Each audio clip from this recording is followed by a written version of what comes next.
guys, I'm Steph. Thank you so much for checking out my channel today. This is my third attempt at filming this video, so hopefully third time's the charm. I use natural lighting, so when I was filming the other day, because it was like the sun was moving, it kept just like going in and out and it was like yellowing this screen and everything. So hopefully this is bright and clear, and I don't want to film this a fourth time, so good luck to me. This week I'm kind of talking about how my collection has changed over the past 6 months. Back in October I did a beauty inventory and a makeup inventory. I'll link those down below in case you're interested. And through that I realized like I just have a lot of stuff. I mean, like I knew I had a lot of stuff, but once you see the numbers you're just like, whoa.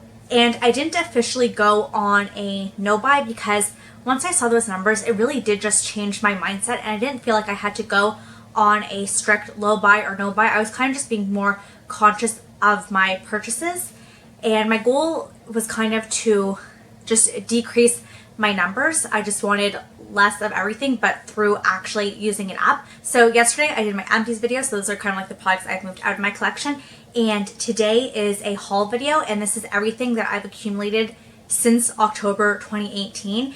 So keep in mind that includes like the holidays, my birthday's in December, so some of these are gifts, some of these are items that I have purchased, but I really, for the most part, thought critically about them before I did make that purchase. And initially in yesterday's video, I did say that the third video in this like little mini series was going to be an updated version of my numbers, but when I was going through it, honestly, my beauty numbers have changed a lot because I've gone through a lot of skincare, but my makeup numbers really haven't changed because I've been focusing on utilizing my collection rather than finishing product up. So I've been really trying to hit a lot of pan this year. So instead of doing a revised inventory numbers, I thought that my video after this, I would be showing you all the products I have hit pan on. So if you want to see an updated inventory, let me know down below, because as of right now, I'm not planning on making that video, but if you guys want to see it, I would be happy to do it. So getting into the products that have been added to my collection, I've split it up into hair care, skincare, and makeup, and I'm just going to start with hair care because that is what is closest to me. So I recently re-bleached my hair within like the past 6 weeks, and when I was there, my hairdresser suggested a few products to me, so I picked those up, and that would be these two Redken products.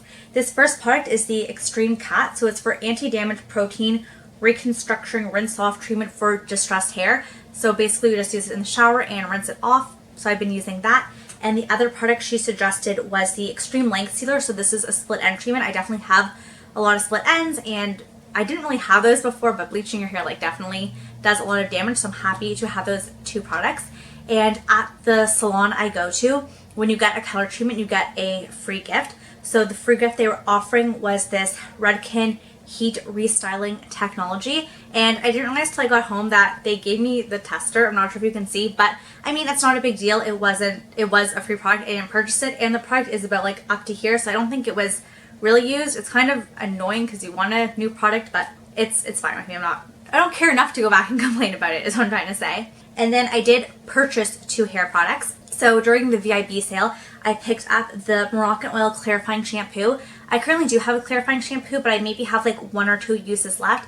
And because I use a lot of dry shampoo and texturizing spray, I really love having a clarifying shampoo to go in with and get all that grit out. So I wanted to replace while I could get a sale. From Winners, which is like the Canadian equivalent of TJ Maxx and Marshalls, I picked up this color brightening hair mask that's supposed to eliminate brassy nail tones. It's a purple mask, and the brand is Lacetta. I'm not really sure how to say that.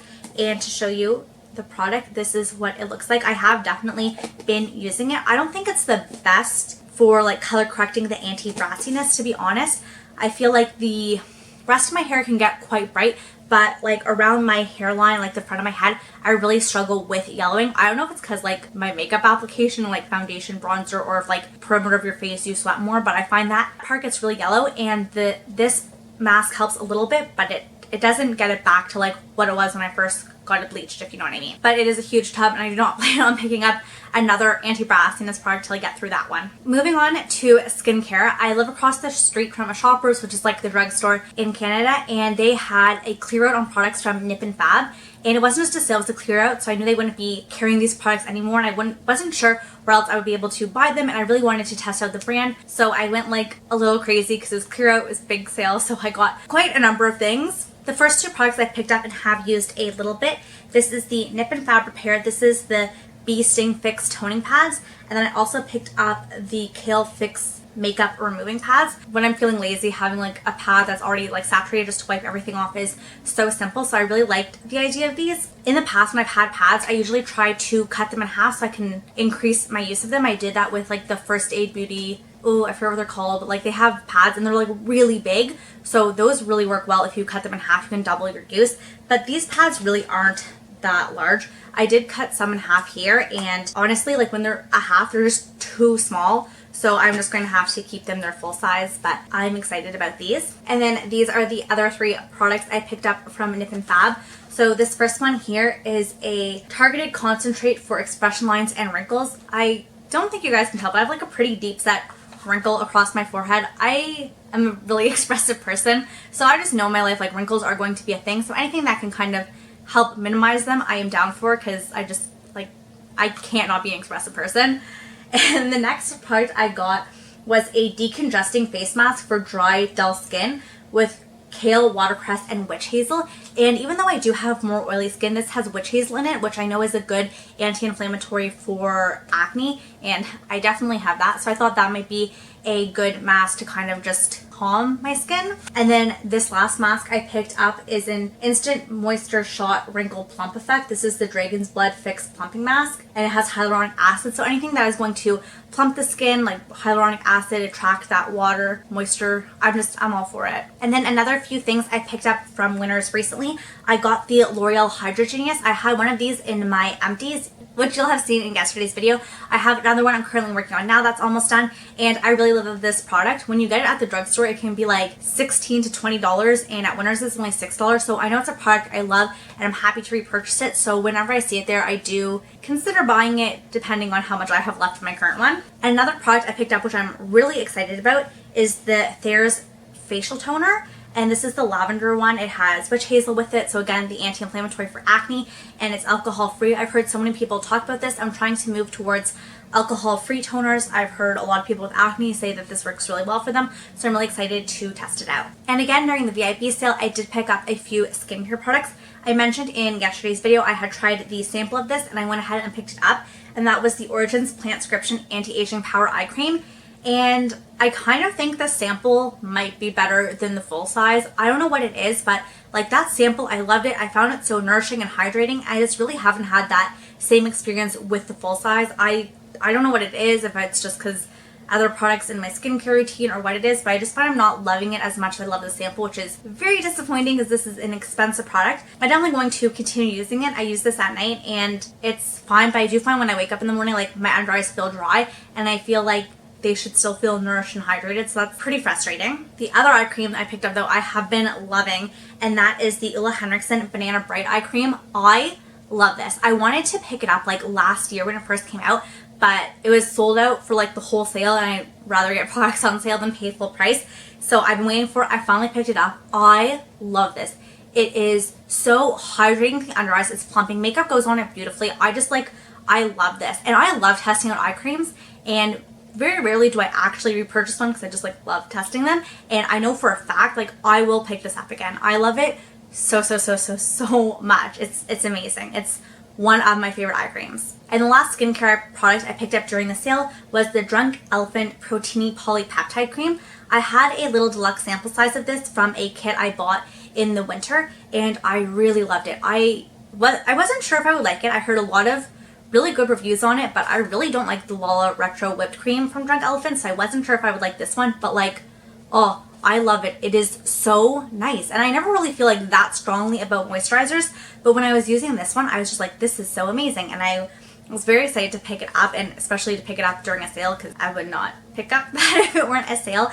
And I'm really excited to have that in my collection. Recently, my mom was in the States, and when she was there, I asked her to pick up this product for me. This is the Drunk Elephant TLC Sakari Baby Facial, and I really wanted to test this out, but they don't sell it in Canada, which makes me like a little nervous. And I think they don't sell, the reason why they don't sell in Canada is because it is such like a high potency, and I just don't think it's like allowed here, which makes me a little nervous to try it out, but also very excited because I've heard nothing but amazing results. I think I'm gonna go like easy on my skin at first and maybe not leave it on for the first full 20 minutes, which is what I think they suggest. I'm just going to take it easy and ease my way into it, but I'm really excited to test this out because all the reviews I've heard, like, people have like amazing results with it, so I'm really happy I have this product to test out. And my mom also brought me back this hand cream. It's just a rose hand cream from Bath & Body Works. I love hand cream. I love having little mini hand creams, so very excited about this product. And speaking of hand creams, when my boyfriend was in the States, when he was coming back through the duty free, he picked me up this lovely L'Occitane trio of hand creams. So I got 3 more little hand creams, and like, I love L'Occitane hand creams, but they're like so expensive, so I never buy them for myself. All the ones I have been gifts because I just like, I can't. I'm like too cheap to buy it for myself, but getting it as a gift was like so exciting, and I didn't even tell him like I like it or anything. He just like knows I like hand creams, and he wasn't sure what to get me, and I'm like really happy with that. So that ended up being a great gift. And speaking of gifts, for my birthday, it was a beauty lover's dream because all my birthday gifts from my friends were either makeup or Sephora gift cards, and I was like, finally, people understand what I want. So one of my friends gifted me a beauty blender, which I am so happy to have back in my collection. I've been using the Real Technique sponge and I like those, but I do think there is something special about the beauty blender, but it's so expensive. I can never bring myself to buy it besides the one time I did to test it out. And while I do think it is a good sponge, it is pricey, so I never really thought about purchasing it again for myself, but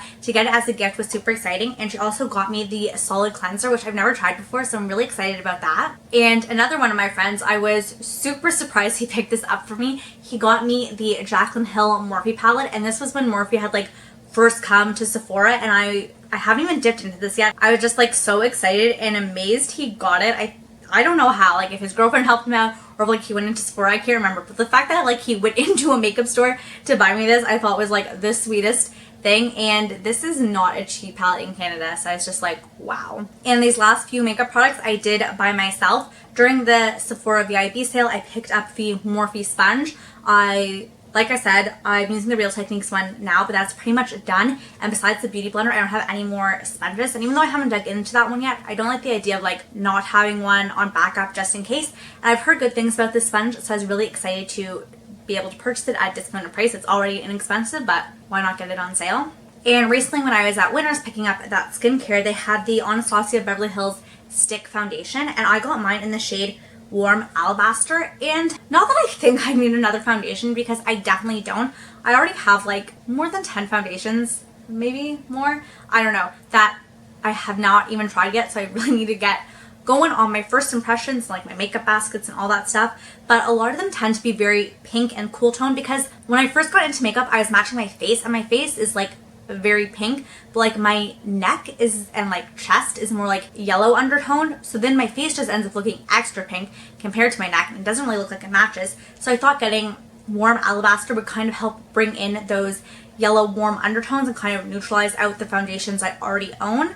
So fingers crossed that works, or else that was just another foundation I have. But I think it'll work. I think it'll work, because I mean it should, right? Like yellow, pink should neutralize each other. And the last 2 products that are joining my collection I just bought yesterday, so good thing I am refilming this video. And I picked up the Huda Beauty Neon palettes. I got the orange one and the pink one, and I know there's like some overlapping shades, but like, oh, I don't know, these just like draw me in. I have never been one who is super big into eyeshadow, and last year when I kind of came to the realization that I needed to slow down my makeup purchases, and none of the eyeshadows were really drawing me in, except when Huda Beauty came out with the, was it the Gemstone collection, and I fell for the Amethyst and the Ruby. And then again, I haven't really been thinking about eyeshadows. Nothing has really been enticing me. And then these Huda Beauty ones came on the market. I was like, yes, I need those. They're so pretty. So that kind of seems to be my weak spot with eyeshadow. I love that they're just like so small and compact. And I don't know, the color stories just really always seem to speak to me. I really, really enjoy all the palettes I've tried thus far. I don't like people are like, oh, they're not really neon, or that there's overlap between the pink and the orange, but I just couldn't resist getting both of them. So I'm thinking of maybe doing like a first impressions or something with them. If you guys would be interested, let me know down below. If not, I will just be playing with them merrily by myself. So that is everything that has joined my collection since about October. So that's like October, November, December, January, February, March, April, May. We're almost done June. I included some June stuff. That's like 9 months. So I think all that for 9 months is really not bad. I thought it was a lot, but now I'm kind of like, you know what? Like that used to be like a single haul over like a 2-month period. So I definitely have really cut down on my purchases, which I'm super happy about. Like I said, I wasn't doing a no buy or low buy. I just wanted to be more conscious about what I was bringing into my collection. And I think everything here I am really happy about. The next video from me is going to be products I've hit pan on in 2019. So if you're interested in that, then make sure you subscribe. Thank you guys so much for watching. I hope you have a great day or night wherever you are. Bye!